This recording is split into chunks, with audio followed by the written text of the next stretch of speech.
Hi, everyone, and welcome. Thank you. Thanks for joining us today. I'm going to give it just a couple of minutes for everyone to come on in. My name's Emily, and I own Radcraft. I'm coming at you from Durango, Colorado today, and I'm muting you all as you come in, and I'm very excited to have you. If you're just joining us, I'm giving it a few more minutes for everyone to get logged in and get comfortable. Maybe you're joining us with a beer. Maybe you're getting that going. I personally am still in tea mode for the day.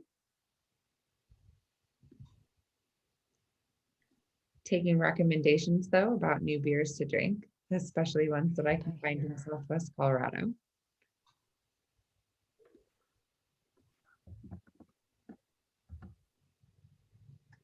Laura is calling in from Ohio today, and Candace is calling in from California. So I feel we have a nice representation across the country, and I know a lot of you are calling in from all over the United States as well. Again, if you're just joining us, my name's Emily Hetto. I own Radcraft, and I'm really excited to welcome you all to the Start a Brewery website press conference today, for which we're stoked to answer all of your questions. I know you come with questions for Laura and Candace, so I'll direct you to put them in the chat while Laura and Candace are giving their brief presentation about the history of this project and what it's come to be. And I'll help to moderate those questions as we go today. We're excited to have you all. Thanks so much for the chats already. Cool, we have someone here from Vegas. Hey, Ashley.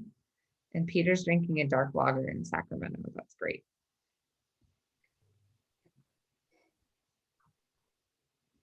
So like I said, feel free to put your questions in the chat as we go today. And when we get to the Q&A section of our press conference, I'll make sure we cover you. And please know that if we don't get to a question that you have today, we know where to find you and we will be sure to follow up. So without further ado, I'm going to introduce the ladies of the hour, Candace L. Moon and Laura Lodge. These women have made a huge impact on the craft beverage industry, and quite personally, a huge impact on my space in it, and also my life personally. It's a pleasure to introduce them today and to work with them on this project that is inspired and I'll let them tell you all about it, but I have to say that I am very impressed by what they're doing. And I think that what they're doing is creating more space for all to be involved in the craft beer community and to do it in a more quality way. Candace L. Moon is the craft beer attorney, as you might have heard of her. She spent the last 11 years dedicating her law practice to the craft beer industry specifically. And she's worked with more than 450 craft breweries during that time, and craft breweries in planning, I should note. And she's handled an array of different legal areas, including alcoholic beverage law, contract review, and trademark law. Laura Lodge is the author of Distribution Insight for the Craft Brewer. She's the co-founder of the Big Beers, Belgians, and Barley Wines Festival that I know a few of you have been to. She's been engaged in the craft beer industry since 1997. She's now the owner of Customized Craft Beer Programs that designs events, resort retail programs, and educational programs based on craft beer, where she gets to employ her prowess across many segments of the industry all at once. These women are both, as we all know, I think a lot of you know them personally too, craft veterans. They've both had a lot of educational roles within the craft beverage space, including some formal education too. Candace teaches classes at SDSU, UCSD. I'm sure she'd be happy to answer any of your questions about that. And Laura has been a regular guest at Metro State University in Denver. And I think that Big Beers in itself is a pretty incredible educational event at which she demonstrates her savvy as well. And then I think you might have heard or met these wonderful ladies at a ton of industry conferences. that they've spoken at numerous times. I know that I can speak personally when I say that I've networked with them back in the days where we all got to hang out and network and touch each other and things. And that was how they met too. And I'll let them tell you about that in just a minute. They're also both published authors. Candace wrote Brew Law 101. And like I said, Laura wrote Distribution Insight for the Craft Brewer. My laundry list could continue, and thank you all for letting me read to you a little bit on my introduction, but I'll just infuse one more anecdote that these are the pros, and these are the folks in the industry who receive a lot of inquiries looking for where to go. They talk to a lot of people who are starting breweries, and they direct them in a lot of different ways because their networks are so huge.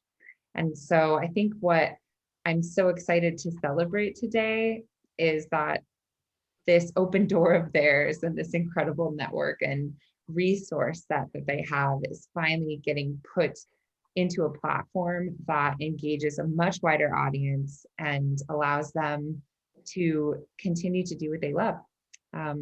Without further ado, Candace, how's it going over there in San Diego is where you're calling from, right? Yeah. Can't really complain about the weather. I'd love anything from your introduction that I might have missed or anything that you'd like to add. Okay, see, now I'm confused. Is this where I'm supposed to launch off, or do you actually ask me a question? No, absolutely. Launch off. Okay. You're doing great, Candace. I'd say launch off. And my specific question is feel free to, both of you, jump in on any of your introductions that I might have missed. And then I'd love to hear how this whole darn thing got started. Got it. Okay. So it's funny. I do actually speak a lot, but I think this is my first actual press conference. So I'm a little nervous. Anyway, so, Me too. Laura and I met, and it's funny because I don't actually remember, because I feel like I've known her forever, but so maybe I'll let her tell the story because she actually remembers when we met. But Start a Brewery this was never, it's funny, it's never a plan, but it very naturally kind of grew out of what we've both been doing during our time in the industry. So I'll kind of start from, the beginning in this of my career in the industry, which is as an attorney. And that's the only area I've practiced law is in the craft beer industry. And one of the things I noticed early on was I ended up answering a lot of the same questions over and over again from startups, because, as everyone loves to say, you don't know what you don't know. And so even back then, I had a law clerk who was a writer, and we would put out these one sheets, just basic. Anytime we got the same question 2 or 3 times, we put it down on paper, because it was just so much easier to hand out to people than to launch into the long explanation over and over again, which is actually how my book came about as well. It was basically taking all those things and then putting that in a book and hopefully making it a little interesting to read, but again, answering the same questions. And over the last 12 years, it truly is the same questions that I was getting 10 years ago in a lot of ways. And in a lot of ways, a lot of them are the same answers. So from, early in my craft beer career, education has been a big focus. And I actually, before I started my law practice, I actually taught at my old law school, and I did tutoring for a long time. So education's kind of, I guess, always been in my blood. But I definitely don't think I could be a full-time teacher or professor, and bless those people. But so as much as I can bring it into my practice of law, and again, it has always seemed to be a big need. So I've done a lot of speaking, whether it be locally for local brewers guilds, on a state level. So I've, spoken at the California Craft Brewers Association conferences a lot. I've gone to Arizona. I've actually open to going anywhere where I actually can speak to, the law of that state. And again, even the brewers who are open still have some of the same questions. Um, I got the opportunity to start speaking at, or not speaking, but teaching at a couple of local universities that do brewing specific programs. Um, and so it's just kind of been this ongoing education, education, education. And it's something I really enjoy and I really focus on. And I know Laura does too. I'm going to let her, when she starts, I'll let her go into more depth on her background. But I mean, just the Big Beers Festival, which is a festival that actually has education, you just don't see that very often, and it's pretty amazing. And as well, I mean, her book was around years before I even thought about writing anything, and so I know that's been a big part of what she's had to offer. And actually, we don't talk about this much, but she even has a program as a consultant that she offers to help basically help teach people how to customize a craft beer program. Um, Again, I'll let her go into a little more in depth on her education experience. But so all of this has never really been like something I've thought about, like focused on, but just been a part of what I've done. And right, it must have been last summer, so a few months into our lovely pandemic. I got this random email about a guy who owned startabrewery.com and wanted to know if I wanted to buy it. And my first thought was like, "Ugh, I don't need more advertising. I don't want to do that." And then I started thinking about it and was like, I know a lot of really great people that I've met through all the teaching, all the conferences I've spoken at. Um, and one thing I did forget to mention is when starting my practice, I really did focus on trying to find good, solid, quality providers to basically refer my clients to. I don't believe in referral fees. I believe in I get the benefit of referring a good referral, and that just comes back to me naturally. And I started thinking about those people and all the other speakers I've, worked with, and was like, this could be an interesting platform for us to share information. And that was really kind of all I had in my mind when I threw it out to a few of the people I knew, and Laura latched right on. She's like, I know exactly what we should do. And she's really spearheaded this entire effort of getting it put together and working with Misty, our graphic designer, web designer, numerous other titles I probably am not coming to my mind at the moment. But yeah, so it, as much as it was slightly random because of being presented with the URL, it actually is a very natural progression of what we've both been doing our pretty much our entire careers in this industry. And I mean, it's one of those things. And one of the things we did talk about in the beginning was about whether or not people should pay for it. And I have from day one been like, no, this needs to be free to the people who need it. Um, and I have no doubt we can make enough money on advertising to cover our costs. But I do not want to charge people for this information. And those of us who are contributing, this is not a money making venture for anyone. Um, we will benefit just by having better, more educated clients to work with as consultants. I mean, it makes the more somebody knows coming in makes my life so much easier. So um, I think I mean, that's kind of how it came about. I can't believe what Misty and Laura have really put together, and all our contributors, what we've managed to put together and amass. I mean, I know I had, a lot of presentations and articles and one sheets and stuff just kind of, sitting around. And so for us to be able to all put that together and share it, it's pretty cool. Amen So, to good referrals and being a good resource. Thanks, Candace. And it's too funny because I know that you have asked me to help you with some of those one sheets mhm. before. And while I was formerly too busy to acquiesce to your request, I'm very happy to be here now and helping you out with this project. Laura, can you tell us a bit more about your background and how that led you to start a brewery with Candace? Start a brewery Sure. website with Candace, I should say. Of course. We're not starting a brewery. We're not starting a brewery. Yes, to Of all clarify. the things there is no plan for, we're not starting a brewery. No, I think we know too much to start a brewery at this point. I started in the craft beer industry through the distribution tier. So coming into the field was a completely different perspective.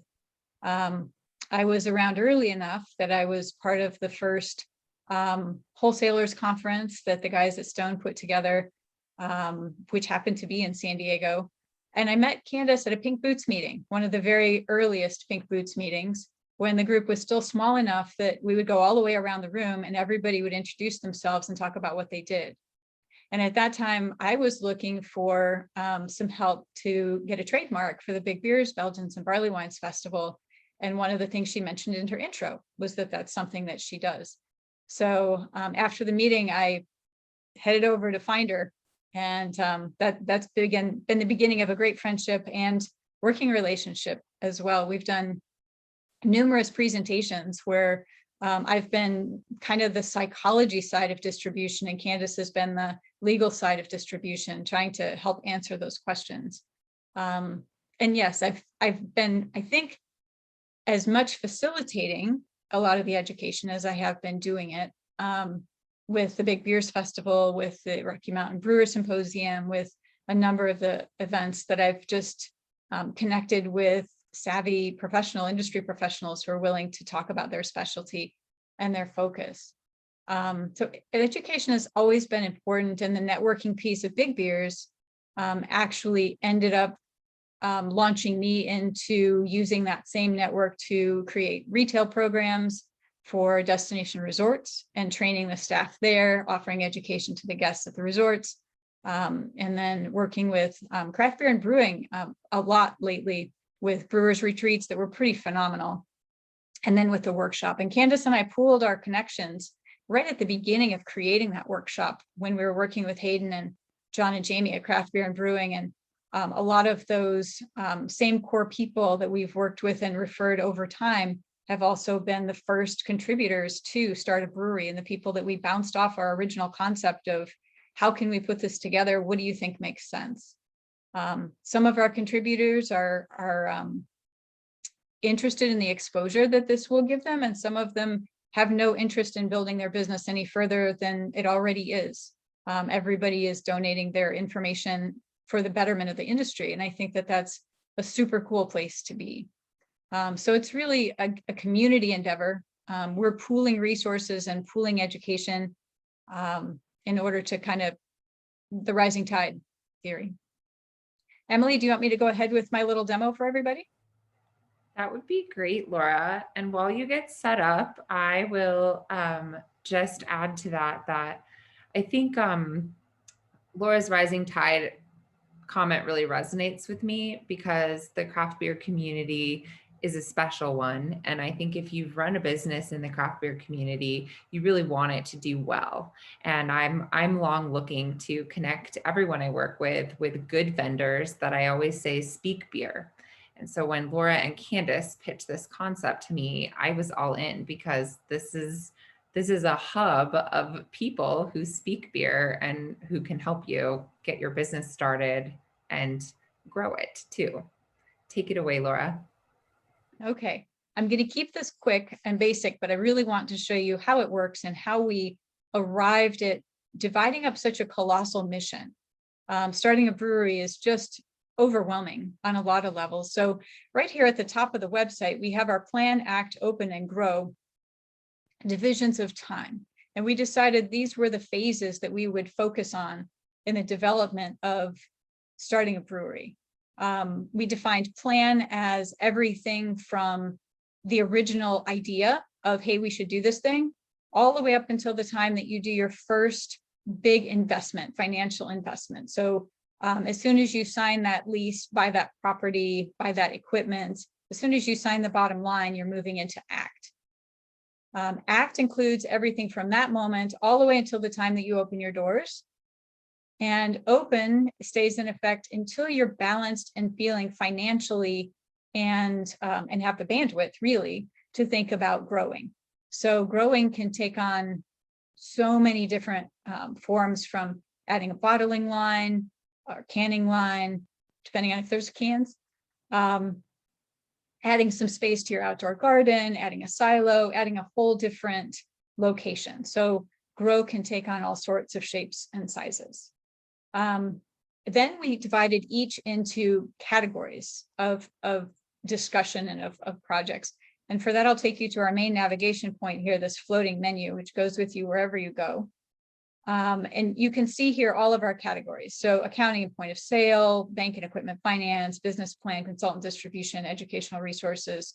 You can flip through everything and easily access wherever you want to go in the site. And you can also get to our library, contributors directory, contact us, and the about section. So that's your main navigation. And those are the categories that we chose to divide things into. On our homepage here, we also have a how it works button. And we thought that was really important for somebody who is visiting the site the first time to see a little bit about the philosophy behind what we have set up and organized. Basically, what I'm going through with you today right now is in that how it works button. As you move down the page, you'll see we have a featured article. We have a featured article here and on all of our category pages that will be rotating once a month, once we're fully past our launch phase. Right now, we are just in our launch phase. We just went live last week, and we'll continue to be in this launch phase at least for 3 months to gather more educational content, make our library more robust, and contact and pull on additional advertisers. At the bottom of all of our articles, we have our author block. So again, always crediting back whoever it is that is contributing. Another shout out to our Plan, Act, Open, and Grow sections, a couple of more teasers into additional articles, this one from Rick at Brewery Finance and Tom Hennessy from Colorado Boy. And then as we move down the page, we have our contributors gallery, which is super fun. A nod to our contributors and also a little bit of a credibility statement that this is not just thrown together from anybody. We really did work hard to find people knowledgeable about their various areas of expertise to contribute. Then we have a Plan, Act, Open, and Grow, and you'll see this reflected at the bottom of the category pages as well. This is just kind of an overview, a quick and dirty, a super brief explanation of what happens in each area. And then in the footer, we have our links to all the information pages, all the category pages, and we have a sign up for updates. We don't anticipate this being a newsletter per se, but we do want to be able to send people important, launcher information stuff as we get there. So let me take you into one of the landing pages, into Plan. One of the most important and valuable pieces of the site, I think, is the task lists that we have created for each area, each time period. So at the beginning of each landing page, we explain what it is that this time period encompasses. We also have a little tips and tricks and a little bit of a cheerleading area in our tips page. It is overwhelming, and so it's a little bit of empathy and a little bit of guidance. And then below all of our explanations, these are all your category pages, but with actual functional operational to-do lists. And we have a different list for every category for every time period. So super valuable for your startup. I don't think this kind of information is gathered anywhere else, anywhere, period. And in each of these task lists, you can connect to the category page. So let's jump into web design and content marketing, which takes us to our main marketing page. And again, as I mentioned, you're going to have your featured article, which will change every month, and a few teaser articles. So these take you to the PDF to read more. And once we're fully launched, we'll probably have one for Plan, one for Act, one for Open, and one for Grow, or the ones that apply for that category. And then at the bottom of our category pages, we have Plan, Act, Open, and Grow again. But here, this is the same task list that you saw on the landing page. So everything in Plan is here again, but you can see all of the task lists across the entire project for this area. So if you want to look at everything for marketing, it's here. If you want to see everything about financing, you can see it from start to finish on that page. And at the bottom of each of these sections, it will link you to the library. So the library is organized again, predictably, as Plan, Act, Open, and Grow. It is organized by area, by category. So if you want all of the accounting articles, here they are for Plan. Tells you the name of the article, who wrote it, and you can pull up the PDF here to read it. And this is organized and goes down to Acts, and I won't make you dizzy by going all the way through. And then we can take you over to our contributors list, which is organized the same way.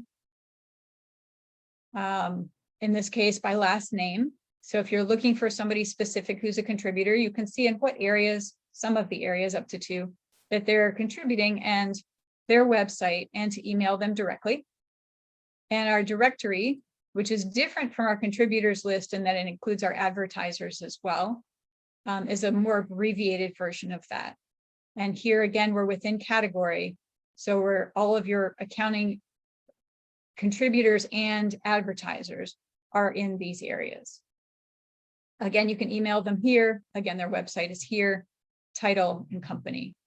The last thing I wanted to show you in this brief demo is our educational resources page. Candace and I go back over and over and over everywhere in the site to say, this is not an exhaustive resource. You need to keep learning. You need to keep reaching out in other areas. You can see our available advertising is in our little gray boxes here. But here are the programs that we're familiar with or that we've participated with that we suggest or have been referred. Then we have a recommended reading section, which scrolls. I don't know if it will start scrolling here in a minute. There we go. Then we have professional groups that have indicated interest in being part of what we're doing. There are a couple more to be added, including Pink Boots. And then we added the Brewers Guilds here at the bottom because there's such a wealth of information for anyone who is starting up and or growing. So I will keep the screen share available and I can come back to this if you have questions and dig a little deeper, but I wanted to not take up any more time and let Emily guide us through question and answers so we can address questions that you might have. Thank you so much, Laura. I have one question that I'll get things started with because it's not only a great question from Ashley, but a good nod to your experience. And then I'll encourage everyone in this Q&A section to communicate with us in chat, or feel free to jump in and ask your questions. We have a small enough group that I think we can find that space. The first question is, what is your experience working with startups outside of the United States? Laura, why don't you go first? Okay. Our outreach outside of the United States for me is pretty limited to people who have attended Big Beers and have been part of our educational sessions there, or have attended some of the workshops, or have been guests at the resorts that I have been working with. So it's been somewhat random. And I know that in all of the educational formats, whether they're seminars, workshops, whatever they are, there's always that asterisk disclaimer. Candace can speak to that a little bit more about the laws being different everywhere. So even though some of the specifics in many of the areas may be different, the fundamental guidance and the fundamental project outline is the same. So while not everything may apply specifically, overarching content will most definitely apply. And we can always ask questions to find out more specific answers if we need to. To answer the specific question, I have not worked with a startup directly, other than those that have come to the workshops that Craft Beer and Brewing have hosted. Candace may have seen some at NanoCon as well. Yeah, actually, so I've worked with some non-US breweries, but not startups, which makes sense. I mean, from a legal perspective, I'm not allowed to help for them starting in their own country, but I have helped a couple of Mexican breweries come into Southern California. But as Laura said, I mean, except for the legal stuff, which is funny because I always tell people too, what I know about California is not going to apply in Arizona necessarily, but there's probably something similar. And it's the same kind of thing, I think, from the US to outside the US, is it's not going to be the same, but it's certainly going to be pretty similar. And I think overarching concepts are going to be the same in a lot of ways. A lot of times we can tell you the questions to ask. Thanks, Candace. Another question for you in follow up to something that Candace mentioned, and Laura, feel free to weigh in on this too, is what are some of those common questions that 10 years later are still getting asked? Actually, the one I get asked all the time is, what are the biggest mistakes I see breweries making? I get a lot of questions about licensing and about whether you can run your state licensing and your federal licensing at the same time. The answer is yes, you can, and you definitely should. What else? What kind of entity should I form? What's better, an LLC or corporation? And I mean, and I will also tell you, for those of you who've ever dealt with lawyers, in my world, the question is a lot of times, it depends. Well, it depends, because everything is very fact specific. But I look back to like my one sheets, I get a lot of questions about the difference between an independent contractor and an employee, when you can hire one versus the other. Lots of trademark questions. What do I need to be able to have a federal trademark and to finalize that registration? I mean, I could go on and on and on. Yeah, and And my I'm side happy of the to take that universe. offline. Yeah, on my side of the universe, it's always self-distribution or not, tap room versus production breweries.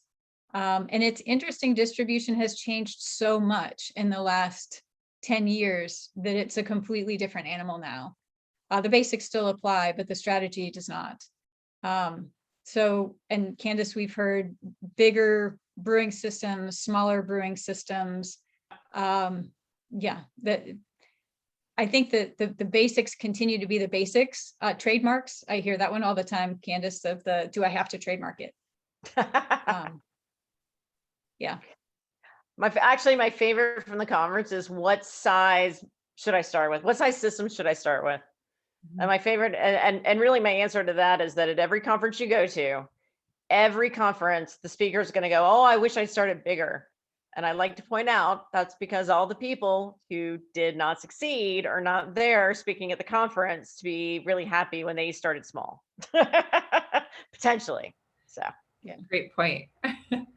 I like Robert's question in the chat, and thank you for that. It's, have you thought about, or do you have plans to add podcasts, video tutorials on items? And I really like his examples, which are such as what you've done at several conferences or seminars, like trademark search tips, business plan tips, build out tips.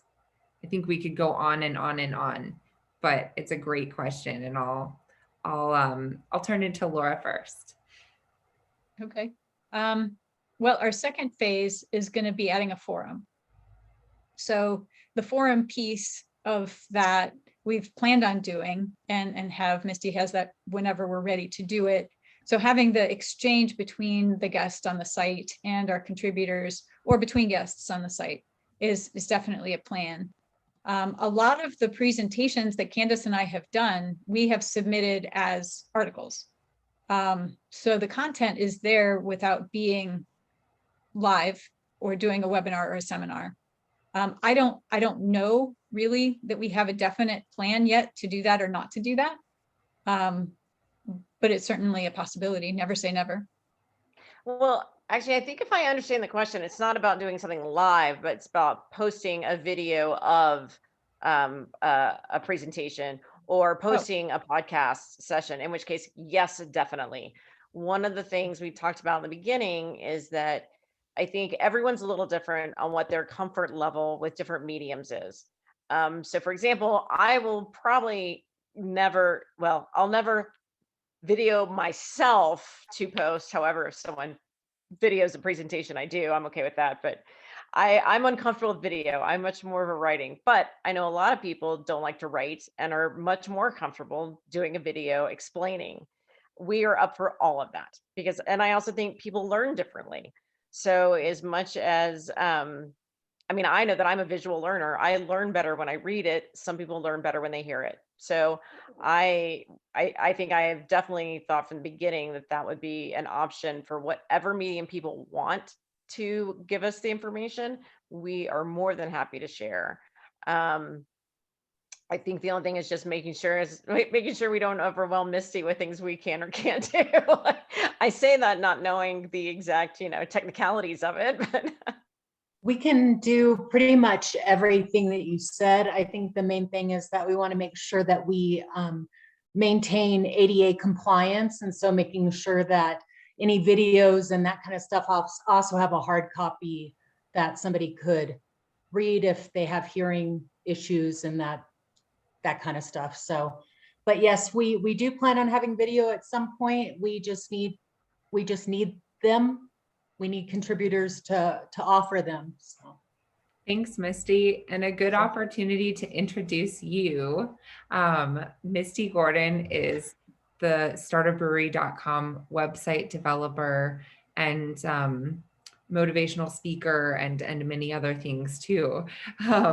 Laura, anything to add to what Misty does for the website? Oh, she's my sanity for big beers, does all of my graphic design and all of my material and t-shirts and posters and all of that stuff. And right now has been very patient with Candace and I as we figured out what we wanted to do and how. I have offered all of our contributors the option after conferring with Misty to submit in all multiple formats. And we did have one video submitted, but they didn't have a script for us. So we're working on that and we'll continue to offer that option to anybody. yeah, especially having already dealt with a couple of breweries that have been hit with those ADA website litigations. Yeah, we're making sure we got that one covered. Great.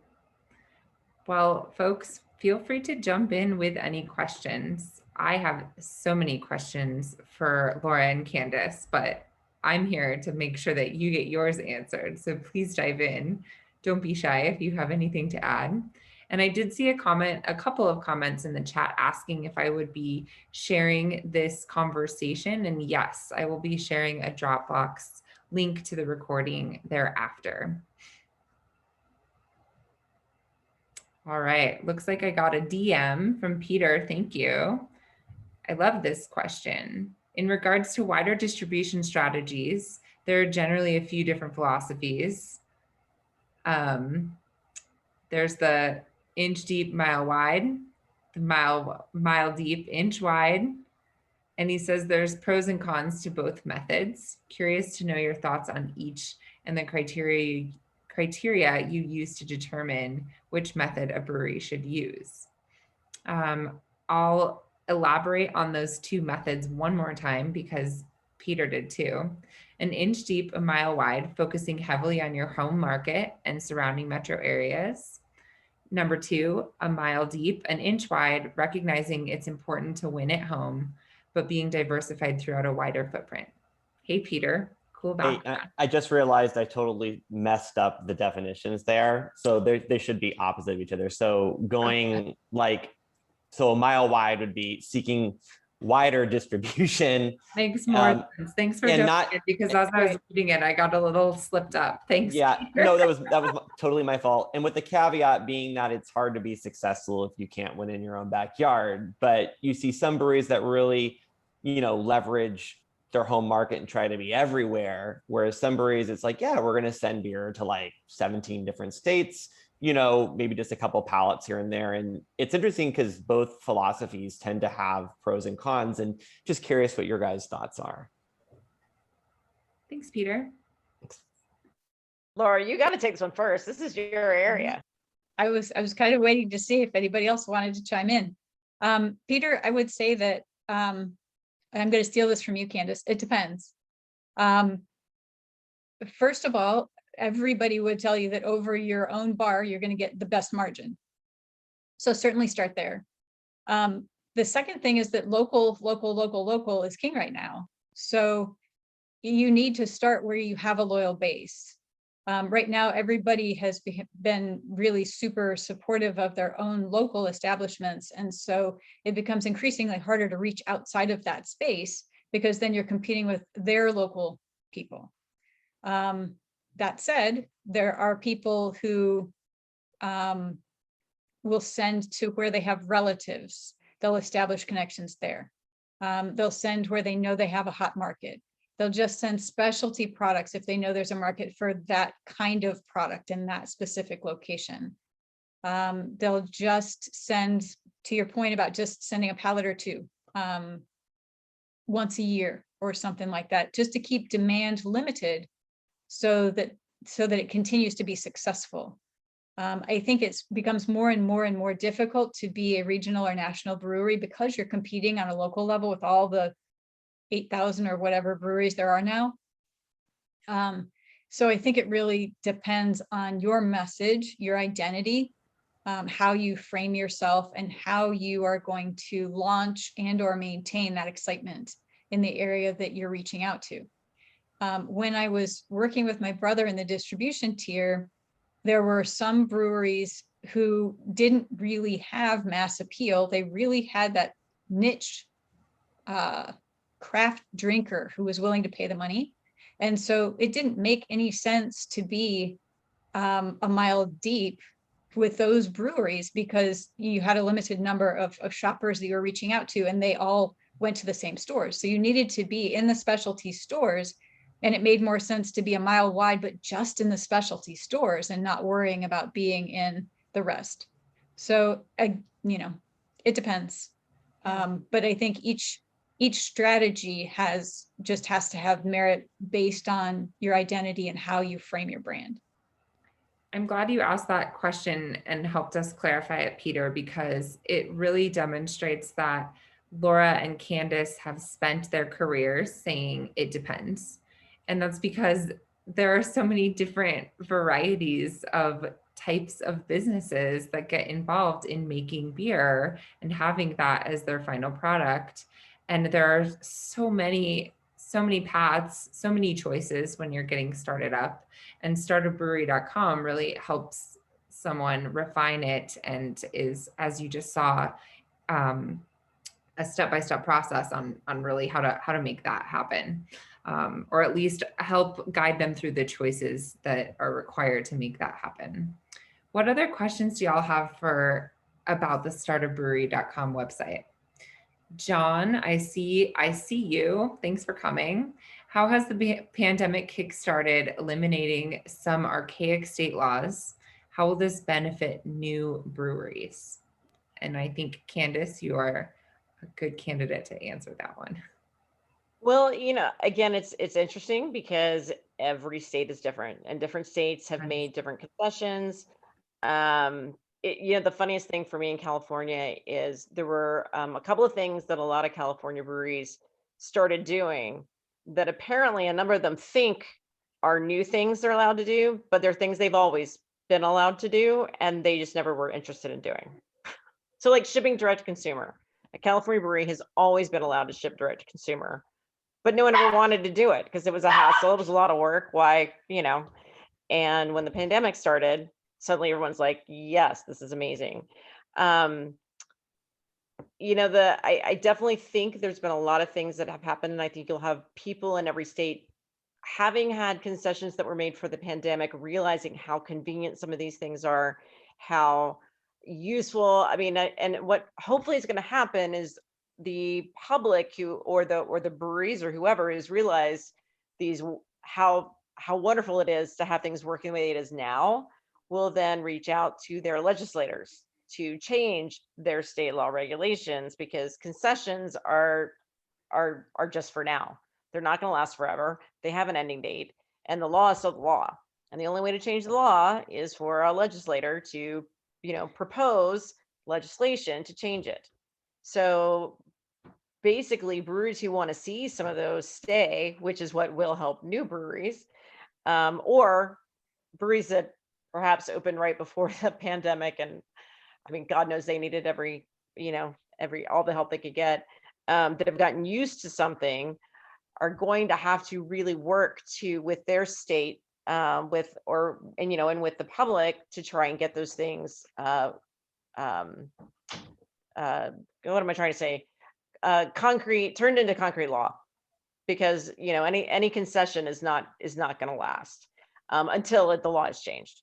But hopefully people will realize, like, hey, this isn't a big deal. This has been great. I mean, I know for us in San Diego, and this isn't breweries, but restaurants have been able to do cocktails to go with food to go.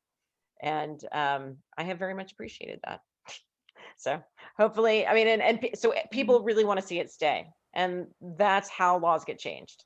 So, you know, the local guilds, the state associations, you know, the breweries that want to keep those things need to talk to their legislators to try and get those things changed. And hopefully what we'll even start to see is state to state changes, because I do think that being able to ship direct to consumer in another state, which has also been a huge question I've been getting from existing breweries, would be a huge change, because that is not something that you can just do right now. I think it's going to be interesting to see how the NBWA, the National Beer Wholesalers, respond to some of the requested permanent changes. And I think it will be interesting on a lot of levels. There's been some effort, concerted effort by the Brewers Association and states with the various franchise laws to open up a minimum like threshold, so the franchise laws wouldn't apply to breweries smaller than a certain percentage of that distributor's portfolio or of their annual revenue. And I think maybe some of these exceptions that have been made will make some of those other requests look really reasonable all of a sudden, because they don't want some of these others to take effect. I think it's going to be interesting to see how the negotiation happens and how what has changed over the pandemic changes the framework and the perspective on those changes. Although I will say this, I'm a little afraid of what the wholesalers are going to ask for, because I have a sneaking suspicion there is one particular right that they have not had that would have been really useful during a pandemic that now they're going to be going after, and that's selling direct to consumer. Avoiding the middle tier seems to be what a lot of it is aimed at. It'll be interesting. I don't know. Well, no, I mean, I think the wholesalers are going to try and avoid the retailer tier and want the ability to sell direct to consumer. Aside from breweries wanting to avoid the middle tier. Right. So I think that's the pushback we're going to see on their side too. It's them trying to get a little more privileges. Y'all, we've clearly tapped into an incredible wealth of information with what Candace and Laura come to the table with. And I think that you'll discover that when you go to startabrewery.com, if you haven't already. There's much to be dug through, and I'm excited to report that this is only the beginning, and the content is actively being built right now. Do you ladies want to weigh in on what that process is going to look like for both contributors and readers? Tell us about what contributors are doing right now and about what people can look forward to as they continue to come back to the site. Well, we have a number of different levels of contribution that are currently happening and will continue to happen and will be coming on board. Right now, we've reached out primarily to industry affiliates, the supportive teamwork of industry providers for the industry.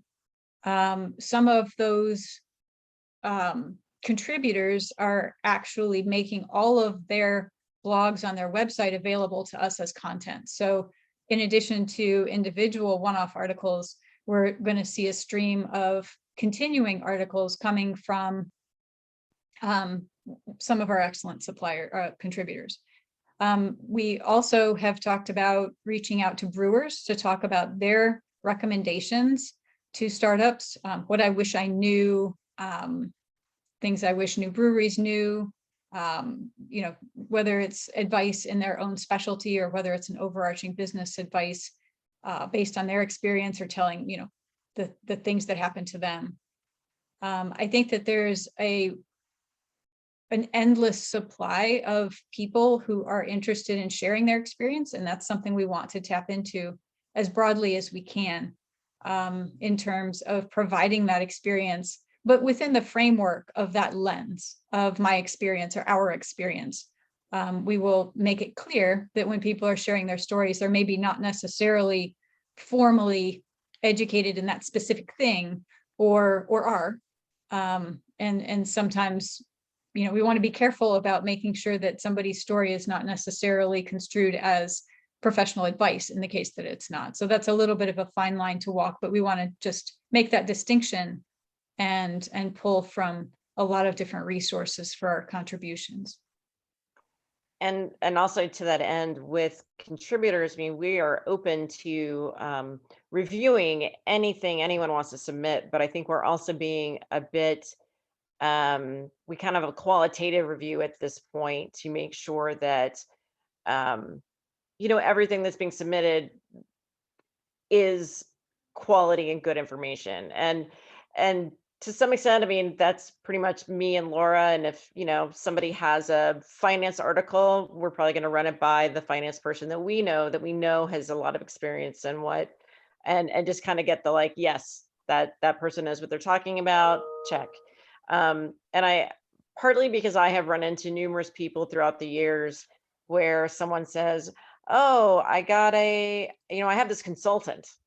And I'm like, oh God. And it's like, can I see their resume at least? Like, please tell me they know what they're doing. And, they've actually worked with breweries, and they have a clue.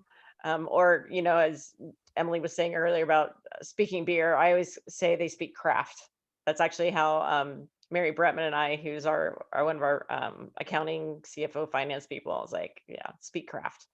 But so we're definitely also trying to provide a good gateway to make sure that we are getting quality material. And, I'm not going to necessarily, I'm definitely not the person to tell you if a finance article is right or not, but I definitely know a couple of people who can review it and give it the high sign. Thank you both. Well, Candace and Laura, you are truly 1 + 1 = 5. You are such powerhouses. We have a couple more minutes if anyone has a last question. And I'll also throw out there that you all have my email. You all know where to find me. And if you have any follow-up questions or want to interview Candace and Laura, I'm happy to help you get that set up. Thank you so much, John.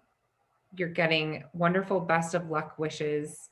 And I agree. I think this website's focus on education and availability to all are so important and really what will help us rise tides. And I say bravo, and I cannot wait to learn more and keep reading as the content continues to flow in.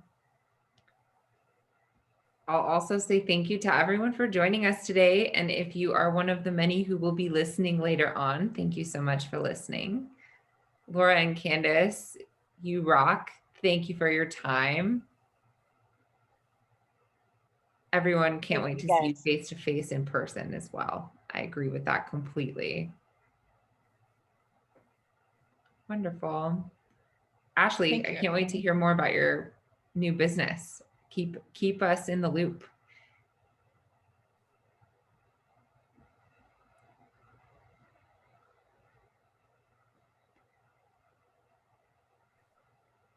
I'll ask a last question, just to keep things light as folks are exiting and continuing about the rest of their day.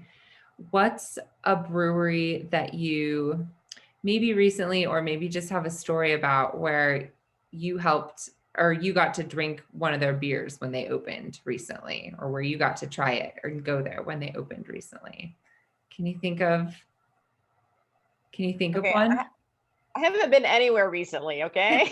Well, maybe in the last couple of years. Well, I'll say that I helped a brewery called or a brewery in Jackson at one point, and I got to finally go up there and drink the Still West beer, and I had kind of an aha full circle. So I was wondering if you'd had any startup moments like that, brewery and planning moments. I'm trying to think. I'm like, I feel like, again, like it's, I'm just in this vacuum of time and space with the whole pandemic thing. Like I'm so excited to now get out and start going places. And I did book my flight and my Airbnb for CBC, and I'm very excited. So yeah, I Good hate to say that I can't think of one, but like I'm drawing a huge blank. No worries. This is a good op to preview your CBC participation, which is a question that just came through from Ashley too. Well, we are planning to do a start a brewery gathering, and you're all welcome to join us. We don't have a specific plan for that yet, but we'll certainly get the word out about it. I don't think either one of us are presenting, but we'll be there and looking to connect with, I mean, this is all about connection. So we'll be looking to connect and talk up what we're doing and find other people that are part of our tribe. I really think that it's a super awesome gesture on behalf of all the industry people that have offered their wisdom just to promote better breweries and better community engagement and better quality of beer all across the board. I think it's a pretty awesome example of how community driven the craft beer industry is. You know, and it also just occurred to me that, you know, if any of you guys want to write an article about, you know, how a brewery should approach press or anything like that, you know, we would love that. That would be great. Absolutely. Feel free to follow up with me about that, folks, if you aren't in touch with Laura or Candace already. Laura, do you have any full circle startup brewery moments to share as we close out today? I think most of my startup connection, again, has been through the workshops or through Big Beers. And I see that mostly coming through in terms of home brewers who have won awards at Big Beers that then come back as a commercial brewery. For example, WeldWorks, Neil Fisher, his gold medals that he won at Big Beers were the catalyst for opening WeldWorks. Patrick Rue, gold medal, his first gold medal, home brewing. He's the brewery and now into wine. So that's been super awesome to be able to see that full circle piece through the Big Beers lens, because then they come back showing the beers that they're brewing, which is pretty fantastic. I love hearing that. I think I'm realizing that like I don't really come full circle because I'm there all the way. You're just You know what I running mean? with them. Pretty much. Exactly. Well, I think that the two of you are always celebrating what's happening in the community and particularly the progress and innovation thereof. And so it's my pleasure to be here to celebrate you today. And if you are here today, please know that we'll be following up with this recording. We'll also send you information about the gathering at CBC and likely some other things in between about the starterbrewery.com website. So let us know if you have any last questions. And thank you all so much for your time. Candace and Laura, much appreciated hour of your day. Everyone else, thank you so much for these thoughtful, fantastic questions and your time too. Cheers. You're welcome. Thank you, everyone.